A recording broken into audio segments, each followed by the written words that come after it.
কিছুক্ষণ আগে, ঘন্টা দুই আড়াইক আগে, বাংলাদেশে ঢাকায় একটি অত্যন্ত দুঃখজনক এবং জঘন্য একটি ঘটনা ঘটেছে।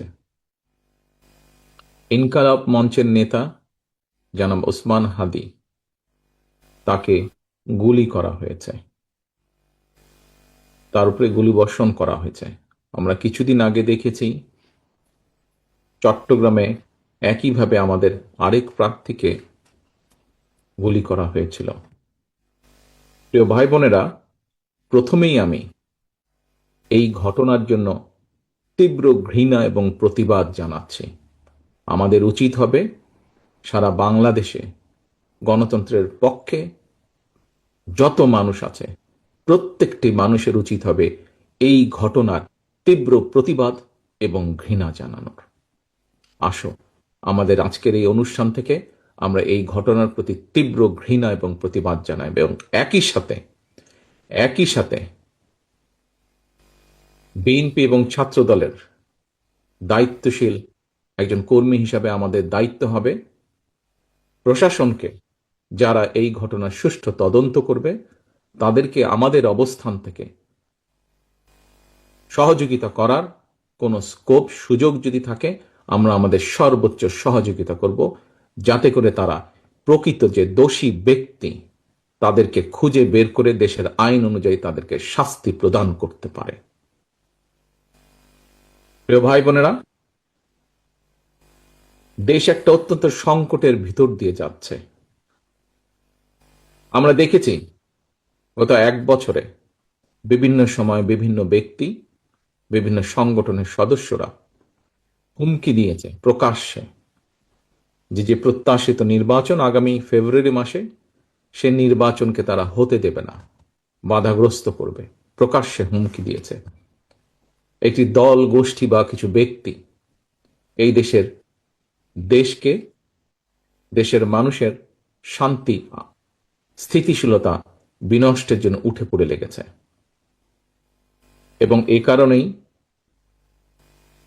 বাংলাদেশ জাতীয়তাবাদী দল এবং একই সাথে যারা বাংলাদেশের অস্তিত্বে, স্বাধীনতা, সার্বভৌমত্বে বিশ্বাস করেন, দল ছোট বড় বিষয় না, যারা বাংলাদেশি জাতীয়তাবাদের অস্তিত্বে, বাংলাদেশের অস্তিত্বে বিশ্বাস করে, সবার আগে বাংলাদেশ, এই নীতিতে যারা বিশ্বাস করে, আমাদের প্রত্যেকটি দল, প্রত্যেকটি নেতা, প্রত্যেকটি কর্মী, প্রত্যেকটি মানুষকে আজ অতীতের যে কোনো সময় থেকে সবচাইতে বেশি ঐক্যবদ্ধ হতে হবে। কারণ যারা এই দেশের স্বাধীনতাকে ধ্বংস করতে চায়, এই দেশের সার্বভৌমত্বকে ধ্বংস করে এই দেশের স্থিতিশীলতাকে ধ্বংস করতে চায়, তারা তাদের ষড়যন্ত্র যে শুরু করে দিয়েছে, আজকে ওসমান হাদির ঘটনা দিয়ে তা প্রমাণিত হয়। আমরা বিভ্রান্তি ছড়ানো থেকে প্রত্যেককে বিরত থাকতে হবে। কেউ যাতে কোনো বিভ্রান্তি ছড়ানোর সুযোগ না পায়, সেই ব্যাপারে আমাদেরকে সচেতন থাকতে হবে। এবং একই সাথে তদন্তের স্বার্থে যারা তদন্ত করবে, সত্যিকার অপরাধীকে যারা ধরবে, আমাদের অবস্থান থেকে যতটুকু সম্ভব আমরা সর্বোচ্চ সহযোগিতা করব। আজকের অনুষ্ঠানে আমার বক্তব্যের প্রথম অংশ এটি। আমাদেরকে প্রতিবাদ গড়ে তুলতে হবে এবং যে কোনো মূল্যে অন্যায়ের বিরুদ্ধে প্রতিবাদ গড়ে তুলতে হবে, যে কোনো অন্যায়ের বিরুদ্ধে এবং যে কোনো মূল্যে এই দেশের মানুষ যাতে করে তাদের হারানো গণতান্ত্রিক অধিকার ফিরে পেতে পারে, তার জন্য আমাদেরকে সর্বদা সচেষ্ট এবং সতর্ক থাকতে হবে। ঢাকায় এই ইনকিলাব মঞ্চের সংগ্রামী তরুণ আমাদের ছোট ভাই এই ওসমান হাদিকে গুলি করেছে দুর্বৃত্তরা। কারণ আমরা বারবার বলে আসছিলাম যে যখনই নির্বাচনী তফসিল ঘোষণা হবে, এই নির্বাচন যে তফসিল ঘোষণা হলেই নির্বাচন হবে সেটি বলার অবকাশ নাই। কারণ ওই পতিত ফ্যাসিস্ট শক্তি, পরাজিত শক্তি, তারা নানানভাবে দেশকে অস্থিতিশীল করা, নির্বাচনকে বানচাল করার কাজ করে যাচ্ছে। কাজেই সেখানে যদি আমরা জুলাইয়ের শক্তিসমূহ রাজনৈতিক দল যদি ঐক্যবদ্ধ না থাকি, তাহলে কিন্তু আগামীতে নির্বাচন হবে কিনা সেটি নিয়ে সন্দেহ আছে। আবার হলেও সেটি সুষ্ঠু নির্বাচন, গ্রহণযোগ্য নির্বাচন হবে সেটি নিয়ে সন্দেহ আছে।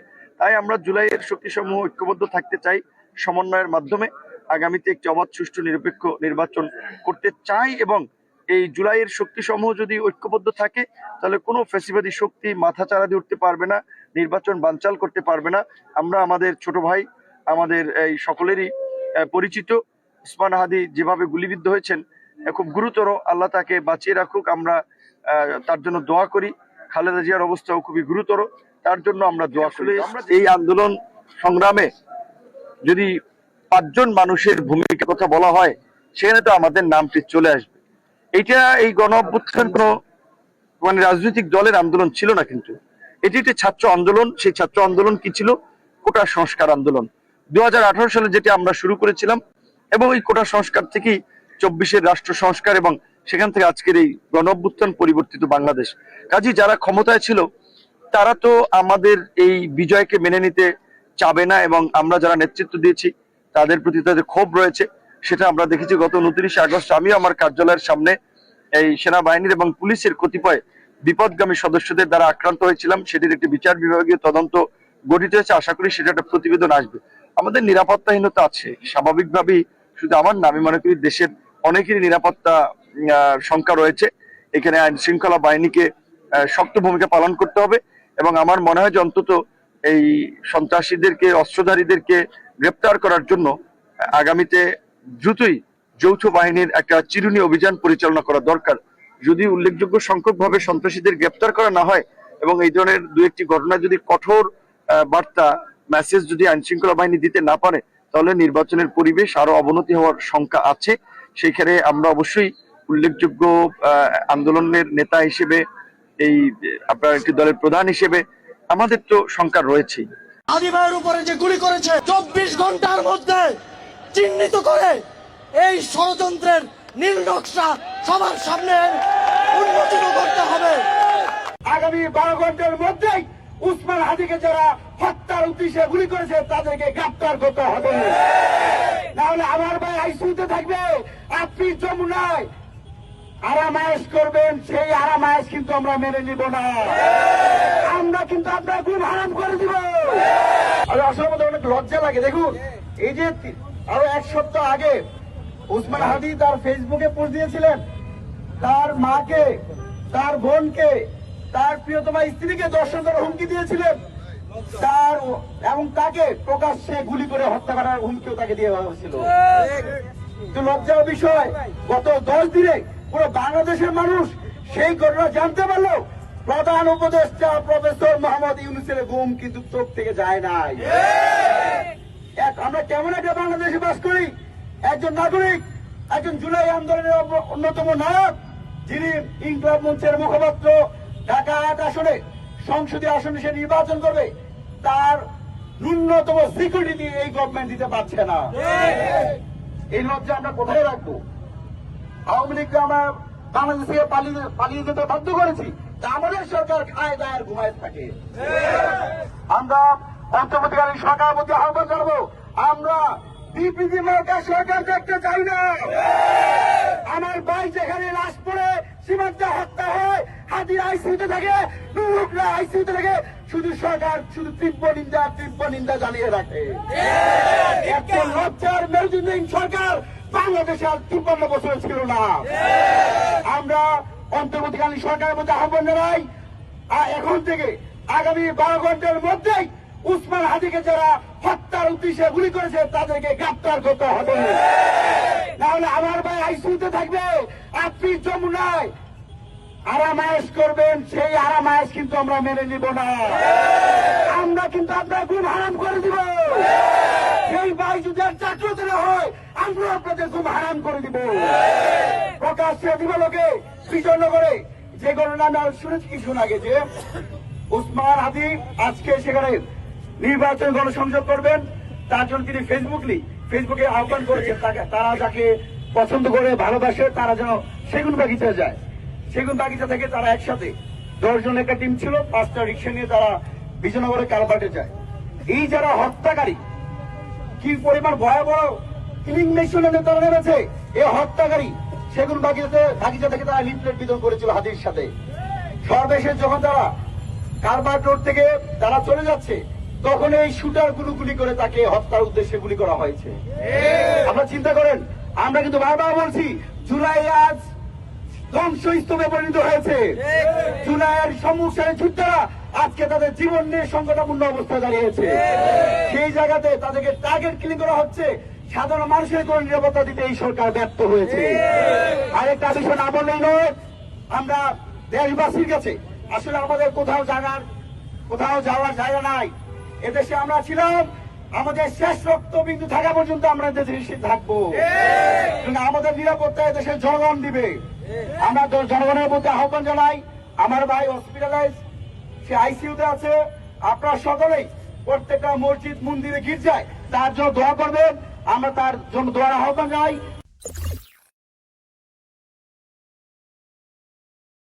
তো হাদির আমি কিছু কিছু কথা দেখেছি, তার মতো করে সে কথা বলে। তারা নতুন প্রজন্মের মুক্তিযোদ্ধা, তারাও মুক্তিযোদ্ধা। এখন মুক্তিযোদ্ধা কি শুধু ৭১-এর মহান মুক্তিযুদ্ধে অংশগ্রহণ করে দেশকে স্বাধীন করেছি আমরা যারা, তারাই শুধু মুক্তিযোদ্ধা? নো, আমরাও মুক্তিযোদ্ধা।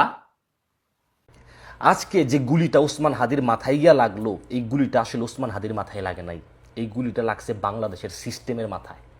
আজকে কিছু কথা আপনাদেরকে আমি বলতে চাই, এটা বলতে পারেন আমার সম্পূর্ণ ভিতরের ক্ষোভ থেকে।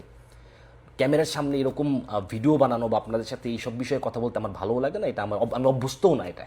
কিন্তু আজকে আমি কিছু কথা বলতে চাই, এবং আমার বক্তব্যের শ্রোতা দুইজন, এক ডক্টর মোহাম্মদ ইউনুস, আর দুই আমাদের কার্টুন স্বরাষ্ট্র উপদেষ্টা আছে একজন, তিনি। এই দুইজন ব্যক্তিকে আপনি একটু মেনশন দিবেন, অথবা আশেপাশে কেউ যদি থাকেন এই ভিডিওটা তাদের দুইজনকে একটু দেখাবেন।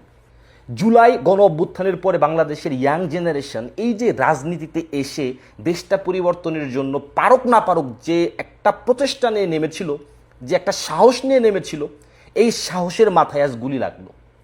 এই গুলির ঘটনার পরে বাংলাদেশের প্রত্যেকটা পরিবার তাদের সন্তানদের নিয়ে চিন্তিত। বাংলাদেশের ইয়াং জেনারেশন যারা রাজনীতি করতে চেয়েছিল তারা কিন্তু ভীত। এটা দেশের জন্য হুমকি, অনেক বড় হুমকি। প্রত্যেকটা নাগরিক রাস্তায় হাঁটতে চলতে ফিরতে এখন ভয় পাবে। আপনারা এখন কি করবেন? আপনারা একটা তদন্ত কমিটি গঠন করবেন। তদন্ত কমিটি গ্রেফতার করবে একজনকে, দুইজনকে, তিনজনকে, চারজনকে, পাঁচজনকে। তারপর আস্তে ধীরে তাদের হয়তো একটা শাস্তি দিবেন, যাবজ্জীবন হোক, ফাঁসি হোক, যেটাই হোক। কিন্তু এতে তো এই প্রবলেমটা সমাধান হবে না। আমাদের চাই প্রবলেমের সমাধান। বাংলাদেশের আইন শৃঙ্খলা নিয়ন্ত্রণে থাকুক। নিয়ন্ত্রণে কেমনে রাখবেন? আমি স্পষ্ট ভাষায় আপনাদের এই প্রবলেমের সমাধান বলতে চাই, এবং এই সমাধান আপনারা বাস্তবায়ন করবেন। সমাধান খুব জটিল কিছু না। প্রতিটি বাড়ির মালিককে তার বাড়ির সামনের রাস্তায় AI ভিত্তিক সিসি ক্যামেরা স্থাপন বাধ্যতামূলক করতে হবে। জেনতেন ক্যামেরা না। আইন করলেন, বাজার থেকে ২০০০-৩০০০ টাকা দিয়ে ২টা ক্যামেরা লাগাই দিল বাড়ির সামনে, রাস্তার দিকে মুখ করে। নো, AI ভিত্তিক সিসি ক্যামেরা। মডেল নিয়ে আপনারা একটু গবেষণা করেন। হিগভিশনের মডেল আছে কিছু, অ্যাকুসেন্স AI ক্যামেরা আছে, ডার্ক ফাইটার AI ক্যামেরা আছে। ২টা ক্যামেরা লাগাইতে ৫০,০০০ থেকে ১ লাখ টাকা খরচ হবে। ওই স্ট্যান্ডার্ড মানের ক্যামেরা বসাইতে হবে। কোন মডেল বসাইলে ভালো হবে এটা নিয়ে আপনারা একটু গবেষণা করলে খুব সুন্দর বলতে পারবেন। এই ক্যামেরা অস্বাভাবিক দৌড়ঝাঁপ, সংঘর্ষ কিংবা কোনো অস্ত্রের মতো যে কোনো অবজেক্ট এবং রাতের অন্ধকারও স্পষ্টভাবে এটা কি করতে পারে, ডিটেক্ট করতে পারে। এতে কি হবে, এই ক্যামেরা দ্বারা আপনারা দেখতে পারবেন স্পষ্ট। এবং এই যে বাড়ির মালিকেরা তাদের বাড়ির সামনে ক্যামেরা লাগাবে, সারা ঢাকা শহরের প্রত্যেকটা বাড়ির মালিক, আপনারা সকল ক্যামেরার অ্যাক্সেস এক জায়গায় এনে একটা সেন্ট্রাল মনিটরিং সিস্টেম তৈরি করবেন, যাতে কিনা কোনো একটা দুর্ঘটনা ঘটার সাথে সাথে আলাদা আলাদা কোনো ফুটেজ না, লাইভ অ্যালার্ট, লাইভ রেসপন্স এক জায়গায় বসে বাংলাদেশের পুলিশ হোক অথবা অন্য কোনো একটা বাহিনী বানান সিসি ক্যামেরার জন্য, যারা ইনস্ট্যান্ট মনিটরিং করে ডিটেক্ট করতে পারে যে এই অপকর্মটা কে ঘটাইলো, এবং সাথে সাথে তাকে চিহ্নিত করে গ্রেফতার করতে পারে। আমি সৌদি আরবের রিয়াদে আছি। সৌদি আরবের রিয়াদের প্রত্যেকটা রাস্তাঘাটে এরকম সিসি ক্যামেরা বসানো আছে। যে কোনো জায়গায় কোনো দুর্ঘটনা ঘটলে গভর্নমেন্টের কাছে 10-15 মিনিটের ব্যাপার, ঘটনা কী ঘটলো তাকে খুঁজে বের করা। এখানে নাফাদ নামে আর একটা সিস্টেম আছে, প্রত্যেকটা রেসিডেন্টের আইডির উপর তাদের ফেস রিকগনাইজড করা। কেউ একটা কোনো ঘটনা ঘটাইলে 10-15 মিনিটের ভিতর গভর্নমেন্ট বুঝে যায় ঘটনাটা কে ঘটাইলো। আপনারা দরকার এই সকল সিস্টেম বাংলাদেশে ইনস্টল করেন। এখন বলবেন যে না আমাদের বাজেট নাই, টাকা নাই। কি করেন? বাজেটের টাকাটা যে আপনারা লুইটা পুইটা খান এটা তো আমরা সবাই জানি। আল্লাহর হস্তে এখন দয়া করে একটু কম লুটে পড়ে খান। লুটে পড়ে খাইতে মানা করতেছে না, খান, কিন্তু আল্লাহর হস্তে 2টা কাজ করে তারপরে 1 টাকা খান। আপনারা তো লুটে পড়ে খাবেনই। দয়া করে এই আইন বাস্তবায়ন করুন। প্রত্যেকটা বাড়ির মালিকের সামনে একটা স্ট্যান্ডার্ড মডেলের সিসি ক্যামেরা স্থাপন এবং সকল ক্যামেরার একটা সেন্ট্রাল মনিটরিং সিস্টেম তৈরি করেন। দেখবেন সমগ্র ঢাকা শহর একটা মনিটরিংয়ের আওতায় আনতে 1 মাস সময় লাগে, মাত্র 1 মাস। আমি জানি না আমাদের কার্টুন স্বরাষ্ট্র উপদেষ্টা তিনি কি নিয়ে ব্যস্ত, তার মাথায় কি চিন্তা আসে। কিছুদিন আগে দেখলাম তিনি আলু বেশি না মাংস বেশি এইটা নিয়ে তিনি তদন্তে নামছেন। তার আইন শৃঙ্খলা নিয়ে কোনো মাথা ব্যথা নাই, তার মাথায় মানে কি ঘুরে আল্লাহ জানে আর তিনি জানেন। এই আইন দয়া করে বাস্তবায়ন করেন। কিছু কিছু এলাকা থাকবে, যেমন ধরেন শাহবাগ, তারপর হচ্ছে সোহরাওয়ার্দী উদ্যান, ঢাকা ইউনিভার্সিটির ভিতরে আছে কিছু অঞ্চল, টিএসসি, আরও বেশ কিছু গুরুত্বপূর্ণ অঞ্চল আছে যেগুলোর সামনে কোনো বাড়ির মালিক পাবেন না, বাড়ি পাবেন না। এটা গভর্নমেন্ট তার নিজের অর্থায়নে এইসব জায়গা কী করবে, কভার করবে। এবং এই সিসি ক্যামেরা স্ট্যান্ডার্ড মডেলের হইতে হবে এবং একটা সেন্ট্রাল মনিটরিং সিস্টেম হইতে হবে। এটা আপনারা দয়া করে বানান, আমাদেরকে একটু আশ্বস্ত করেন যে না, সমগ্র ঢাকা শহর আমাদের নিয়ন্ত্রণে আছে। বাড়ির মালিকরা একদম স্বেচ্ছায় সবাই লাগাই দিবে সিসি ক্যামেরা। বাড়ির মালিকরা দরকারে প্রয়োজনে ভাড়াটে এদের কাছ থেকে সার্ভিস চার্জ নেয়, সিসি ক্যামেরার জন্য একটা সার্ভিস চার্জ নিবে। বা বাংলাদেশের মানুষ নিজেদের বাঁচানোর জন্য হলেও এই টাকা ইনভেস্ট করে আপনাদের সিসি ক্যামেরা বসিয়ে দিবে এবং এই সিসি ক্যামেরার মাধ্যমে আপনারা মনিটর করতে পারবেন। এখন অনেকে বলবেন সিসি ক্যামেরা লাগাইলে সেই সিসি ক্যামেরাও তো চুরি হয়ে যায়। সিসি ক্যামেরা যদি চুরি হয়, সেন্ট্রাল মনিটরিং সিস্টেম থেকে দেখে কে চুরি করলো তার সাথে সাথে গ্রেফতার করবেন, তাকে ধরে নিয়ে আসবেন। যদি এটা না করতে পারেন তাহলে গভর্নমেন্টের হয়ে লাভ কি আপনাদের? তাহলে গদিতে বৈশা লাভ কি? তাহলে গদি ছেড়ে দেন, পরিবর্তন হতে থাকবে, একজনের পর আরেকজন আসুক। আমাদের একজন লোক দরকার যে সিস্টেমটা তৈরি করতে পারে। যদি আপনি সেই লোক না হন, আল্লাহর রাস্তায় গুদি ছেড়ে ভাগে নেন দিকা যান, অন্য জায়গায় যান, আপনি আপনার কাজ করেন। আমাদের প্রবলেমের সমাধান দরকার, এই প্রবলেমটার সমাধান দয়া করে আপনারা করবেন। আর যদি না করেন, আজকে হোক কালকে হোক আপনার সন্তানের সাউয়া মাওয়া ছিঁড়ে ফেলার জন্য পিস্তলের গুলি কিন্তু লোড হচ্ছে। দোয়া করি হাদি আবার আমাদের মাঝে আগের অবস্থায় ফিরে আসুক, আল্লাহ তার উপর রহম করুক, তার পরিবারকে আল্লাহ রাব্বুল আলামিন ধৈর্য ধরার শক্তি দিক, আর এমন ঘটনা বাংলাদেশে না ঘটুক। ওসমান হাদি গুলিবিদ্ধ হয়েছেন। আমরা জানি তিনি ঢাকা ৮ নির্বাচনী এলাকায় স্বতন্ত্র নির্বাচন করছেন এবং এক ধরনের অভিনব প্রচারণা আমি প্রায় দেখি তিনি ফেসবুকে আপলোড করেন, কোনো পোস্টারিং করছেন না, তিনি নিজে যান, ফজরের নামাজের পর থেকে বিভিন্ন অলিতে গলিতে ঘুরে বেড়ান। খুবই মর্মান্তিক ঘটনা এবং সোফার আমরা যা জানতে পেরেছি, পত্রপত্রিকায় দেখলাম তার গুলি বাম কানের নিচে বিদ্ধ হয়েছে। এটা খুবই ডেঞ্জারাস জায়গা এবং চিকিৎসকরাও বলছেন তার অবস্থা আশঙ্কাজনক। প্রাথমিকভাবে আমরা হাদির জন্য প্রার্থনা করি, আমরা আন্তরিকভাবে প্রার্থনা করি হাদি ফিরে আসবেন এবং খুব খারাপ কিছু হবে না। ফিরে এসে তিনি আবার এই নির্বাচনে অংশগ্রহণ করবেন। তিনি যে নতুন ধরনের রাজনীতি দেখাতে চাইছেন, সে রাজনীতির সাথে বিশেষ করে প্রচারণার নতুন ধরন শুধু না, তার রাজনীতির যে ধরন আছে তার সাথে আমাদের অনেকের দ্বিমত থাকতে পারে। আমার নিজেরও দ্বিমত আছে, তার প্রকাশভঙ্গির সাথে অনেকের দ্বিমত থাকতে পারে, আমারও আছে। কিন্তু এই রকম বিভৎস কোনো ঘটনা বাংলাদেশে ঘটা আমরা কোনোভাবে নিতে পারি না। হাদি ফিরে আসুন, আমরা প্রার্থনা করি যার যার জায়গা থেকে, এবং তিনি আবার নির্বাচনী প্রচারণায় অংশগ্রহণ করুন স্বতঃস্ফূর্তভাবে, আরও বেশি শক্তি নিয়ে আমরা সেটা চাই। কিন্তু একটা বিপদের কথা একটু বলে রাখা দরকার। আমাদের দেশে যা হয় আর কি, এই ধরনের একটা ঘটনা ঘটার পর, এমনকি উনি ঠিকঠাকভাবে ফিরে আসলেও এই কাজটা কে করেছে এটা নিয়ে চুলচেরা বিশ্লেষণ শুরু হওয়া উচিত। এটা ভয়ঙ্কর একটা ঘটনা। কিন্তু আমরা এমন কিছু যাতে না করি, আমাদের দেশে এই মুহূর্তে ক্রিয়াশীল যেসব রাজনৈতিক দল এবং শক্তি আছে, স্টেক হোল্ডার্স আছে, তাদের মধ্যে কোনো ভয়ঙ্কর সংকট তৈরি হয়। এই সংকটটা তৈরির চেষ্টাও বিভিন্ন জায়গা থেকে হবে। মানে ওসমান হাদির ওপরে এই হামলা আসলে কোন দিক থেকে হতে পারে? আমরা যদি ওসমান হাদির বক্তব্য কর্মকাণ্ড দেখার চেষ্টা করি, তিনি এই গণ অভ্যুত্থানের খুবই গুরুত্বপূর্ণ ভূমিকা পালন করেছেন। পরবর্তীতে আওয়ামী লীগ এবং ভারত বিরোধী অত্যন্ত কঠোর ভাষায় তার বক্তব্য আছে। সুতরাং উনি কাদের টার্গেটে পরিণত হতে পারেন আমরা বুঝতে পারি। এবং বলা বাহুল্য, এই নির্বাচন ঠিকঠাক মতো না হোক, বাংলাদেশ একটা স্টেবল অবস্থায় না যাক, সেটা আওয়ামী লীগ এবং ভারতের চাইতে এত বেশি সম্ভবত আর কেউ চায় না। সুতরাং আমরা প্রাথমিকভাবে এই ধরনের একটা ধারণা করা ভুল হবে না। কিন্তু তার রাজনৈতিক প্রতিপক্ষ যাদের সাথে তিনি নির্বাচন করছেন, তারা কেউ এটার সাথে দায়ী, সেই জিনিসটা আসলে তদন্ত বা যে কোনো কিছু করার আগে হুট করে বলে ফেলা আমাদের উচিত হবে না। কারণ এটা আমাদের অন্তর্কলহ, অন্তর্কন্দল বাড়িয়ে দিতে পারে।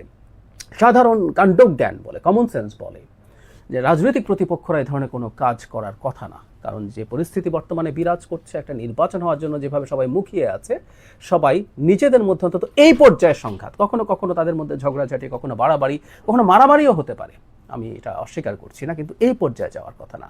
সুতরাং আমাদের মধ্যে যাতে সলিডারিটি আসে এই ঘটনাটা দিয়ে, আমরা যেন বুঝতে পারি আমাদের কত বড় শত্রুরা অপেক্ষা করছে বাংলাদেশকে আনস্টেবল করে রাখার জন্য, আরও আনস্টেবল করে ফেলার জন্য।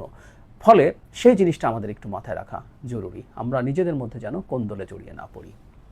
আবারও বলছি, আগেও বলেছি, তার রাজনীতি, তার প্রকাশভঙ্গি, এগুলোর সাথে আমাদের দ্বিমত থাকতে পারে। ব্যক্তিগত জীবনে তিনি অসাধারণ মানুষ, অসাধারণ বিনয়ী মানুষ। তার সাথে আমি একাধিকবার টক শোতে পার্টিসিপেট করেছি, আমি দেখেছি অত্যন্ত বিনয়ী একজন মানুষ। হাদিকে আমরা যেভাবে বক্তব্য দিতে দেখি, কথা বলতে দেখি, তার সাথে তার ব্যক্তিগত পর্যায়ের ইন্টারাকশন দেখলে অনেকেই মেলাতে পারবেন না। এটা তার রাজনৈতিক কৌশল, এটা তার রাজনীতি।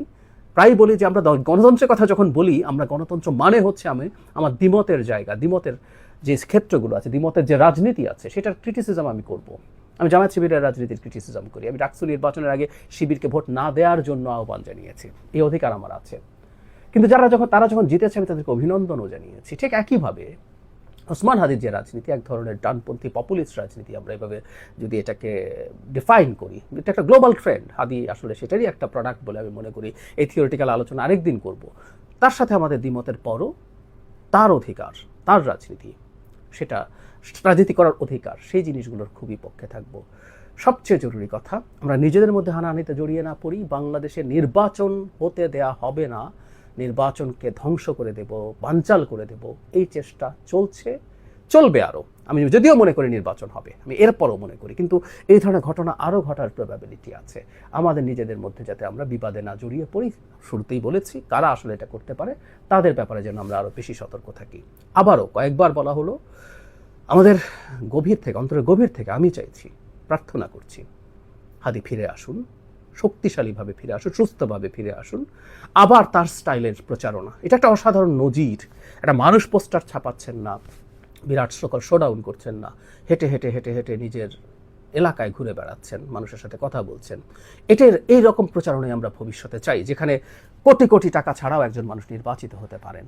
আমরা হাদিকে আবার সেই রকম ভূমিকায় দেখতে চাই। তিনি একটা নতুন ট্রেন্ড তৈরি করছেন, সেই ট্রেন্ড শেষ না করে তিনি চলে যাবেন, এটা হতেই পারে না।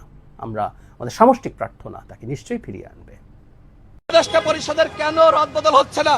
এই অযোগ্য স্বরাষ্ট্র উপদেষ্টার মাধ্যমে কোনোভাবেই আইন শৃঙ্খলা বাহিনীকে তারা নিয়ন্ত্রণ করতে পারবে না এবং আইন শৃঙ্খলা পরিস্থিতি তারা নিয়ন্ত্রণ করতে পারবে না।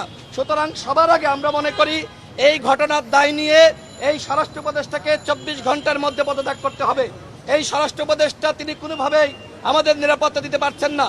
আরেকটি বিষয় বলে আমি শেষ করব, আমি শুনেছি যে কয়েকজন ব্যক্তিকে আওয়ামী লীগ টার্গেট করেছে, তার ভিতরে আমাদের উসমান হাদি ভাই, তিনি কিন্তু অন্যতম ছিলেন।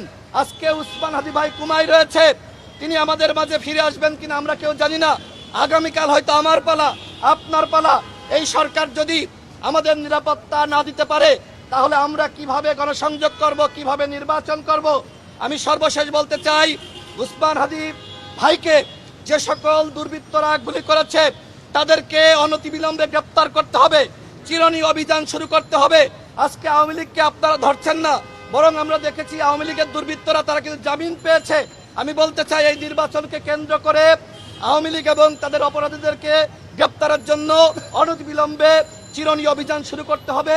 সারা বাংলাদেশের মানুষের উদ্দেশ্যে বলতে চাই, উসমান হাদি ভাইয়ের জন্য আপনারা দোয়া করেন। সে একজন বিপ্লবী নেতা, সে যেভাবে এদেশের বিপ্লবী শক্তিকে সংগঠিত করছিল, এটি দেখে আওয়ামী লীগ ভয় পেয়েছে। এই ভয় পেয়ে মূলত আজকে তাকে টার্গেট কিলিং করার পরিকল্পনা নিয়েছিল। কিন্তু আমরা দৃঢ় বিশ্বাস করি তিনি হয়তো সুস্থ হয়ে আমাদের মাঝে ফিরে আসবেন। আপনাদের সকলকে ধন্যবাদ।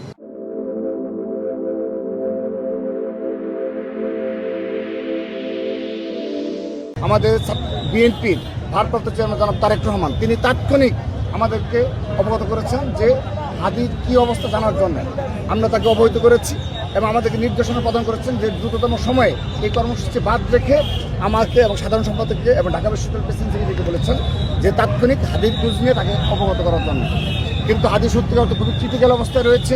আমরা মহান রাব্বুল আলামিনের তাই মনোবাক্যে মন থেকে, হৃদয় থেকে দোয়া করছি। হাদি শুধুমাত্র একজন জুলাই যোদ্ধা নয়, হাদি ব্যক্তিগতভাবে আমাদের সাথে যোগাযোগ রেখেই কর্মসূচি প্রণয়ন করে এবং হাদির ক্ষেত্রে সবসময়ই অনেক বিষয় রয়েছে, কিন্তু ওর প্রতি আমাদের আলাদা একটা সহানুভূতি রয়েছে। ও যেদিন নির্বাচনী প্রচারণ শুরু করলো শাহবাগ থেকে, এই দাওয়াতটা আমাদেরকে উপস্থিত দেওয়া হয়েছে। আমরা যেন উপস্থিত থাকার চেষ্টা করার জন্য দোয়া করি। আমরাও চেয়েছি এরকম জুলাই যুদ্ধে তারা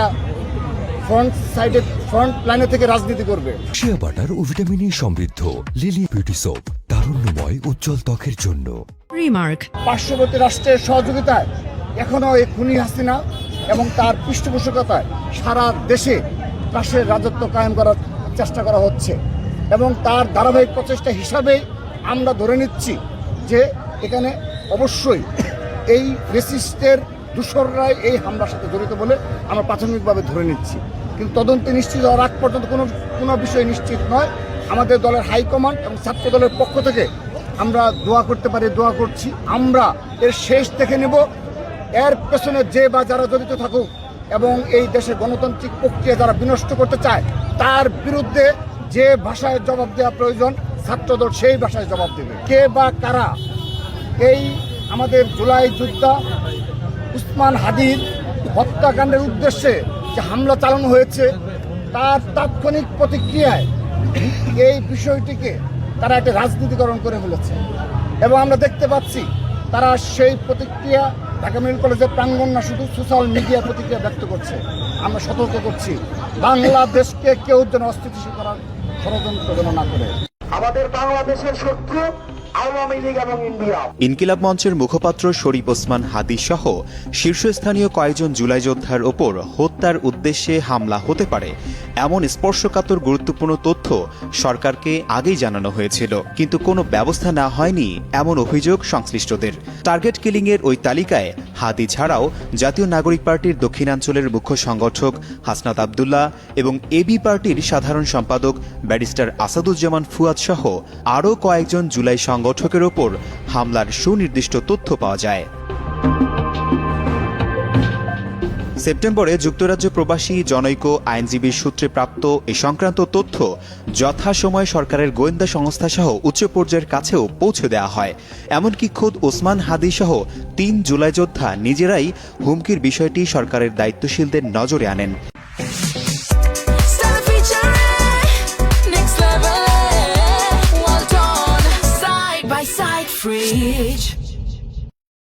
এছাড়া পৃথকভাবে যুক্তরাজ্য প্রবাসী ওই আইনজীবী নিজেও সংশ্লিষ্টদের সঙ্গে বিষয়টি নিয়ে কয়েক দফা আলাপ করেন। সূত্র জানায়, হত্যার হুমকির বিষয়টি নিয়ে ওই আইনজীবী সরকারের সংশ্লিষ্টদের কাছে তার কাছে আসা বিশ্বাসযোগ্য তথ্য উপাত্ত তুলে ধরেন। এ সময় তিনি তথ্য প্রাপ্তির সুনির্দিষ্ট সূত্রেরও উল্লেখ করেন। বিষয়টি ব্যাখ্যা করে তিনি বলেন, পেশাগত কাজে বিশ্বের কয়েকটি দেশের গুরুত্বপূর্ণ সিকিউরিটি এজেন্সির সঙ্গে যুক্ত থাকায় তার হাতে স্পর্শকাতর এসব তথ্য এসেছে। দ্রুততম সময়ে এ বিষয়ে প্রয়োজনীয় ব্যবস্থা নেওয়া না হলে বিপদ আসন্ন বলেও সতর্ক করেন তিনি।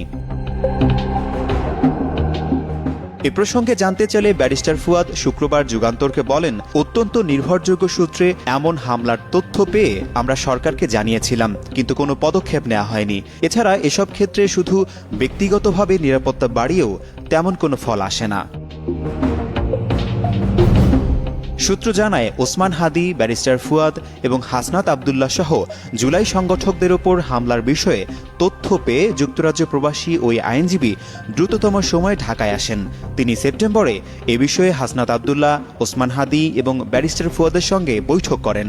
তার কাছ থেকে বিস্তারিত তথ্য জানার পর সংশ্লিষ্টদের কয়েকজন সরকারের উচ্চ পর্যায়ে যোগাযোগ করেন। তারা এ বিষয়ে তাদের উদ্বেগের কথাও জানান। এ সময় সরকারের তরফে তাদের বডিগার্ড বা ব্যক্তিগত নিরাপত্তারক্ষী নেওয়ার কথাও বলা হয়, কিন্তু মাঠের রাজনীতি এবং কর্মীদের সঙ্গে দূরত্বের কথা বিবেচনায় নিয়ে নিরাপত্তারক্ষী নিয়ে চলাফেরার প্রস্তাবে তারা রাজি হননি। এ বিষয়ে আইজিপি বাহারুল আলমের নম্বরে কল করেও তাদের বক্তব্য নেওয়া সম্ভব হয়নি। পরে রাত 12টায় আইজিপি বাহারুল আলম ফিরতি বার্তায় জানান, এরকম কোনো কিছু আমরা পাইনি।